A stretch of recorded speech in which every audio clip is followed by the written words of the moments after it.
Marriage and partnership as curse multipliers. What happens when two cursed bloodlines merge, compounding destructive cycles?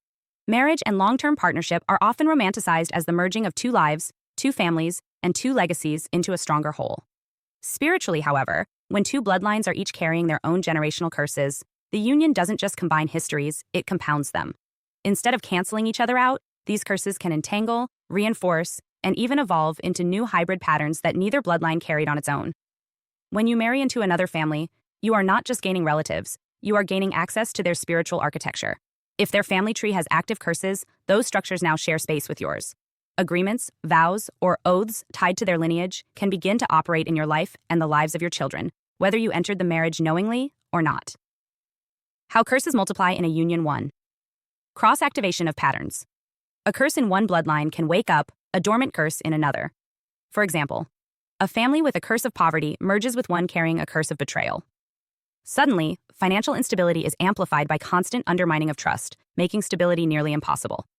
A bloodline with cycles of addiction joins with one marked by violence, and within a generation, substance abuse becomes linked to escalated physical harm in the new household. 2. Shared spiritual authority. Marriage creates a legal and spiritual union that allows both partners' ancestral agreements to influence the shared household. Even if one spouse has never been directly affected by a certain pattern, marriage can create an open door for that curse to enter their sphere. 3. Amplification through children. Children born of two cursed bloodlines inherit both sets of agreements. This often results in compounded struggles manifesting earlier in life. Where one curse might have emerged in adulthood, the combined patterns can begin influencing a child's development from birth. Why multiplication happens?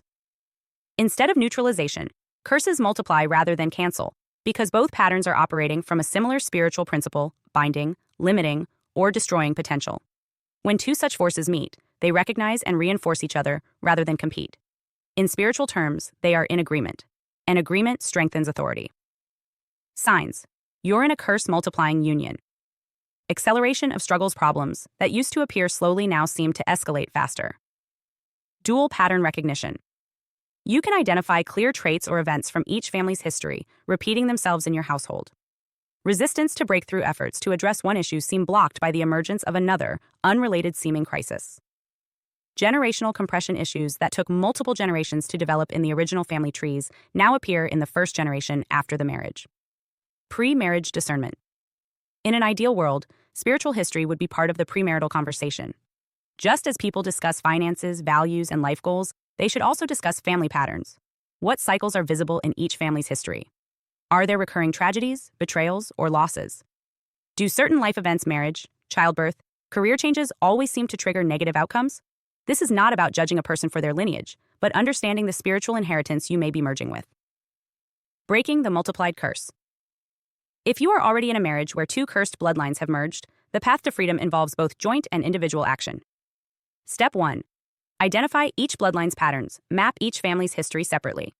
Look for recurring events, losses, or destructive habits unique to that side of the family.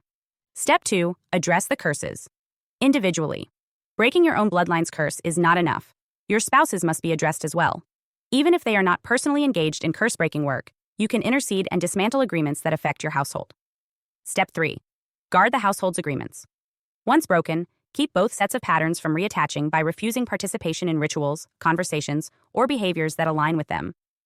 Step 4. Fortify the next generation. Children must be taught to recognize both sides of the spiritual inheritance and reject destructive agreements early. Awareness can prevent activation. Why this matters. Without this understanding, people can mistakenly think they are failing in marriage because of personality clashes, financial incompatibility, or bad luck.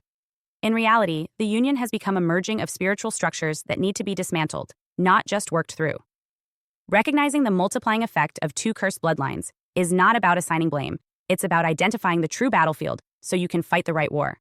A marriage can absolutely thrive after curse breaking, but only if both legacies are addressed with the same seriousness and clarity. Hi, I'm Adeline Atlas, 11 times published author, and what you just watched is part of my signature program, the Chosen One series inside School of Soul.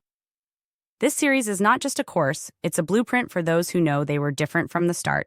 The black sheep, the scapegoat, the truth teller, the cycle breaker. Inside, you'll discover the family roles playbook, the golden child, the scapegoat, the enabler, the lost child. and how to finally step out of the part you were cast in without consent. How the black sheep becomes the goat, turning rejection into radical transformation and leadership. How to break generational curses and rewrite ancestral contracts so the pain stops with you.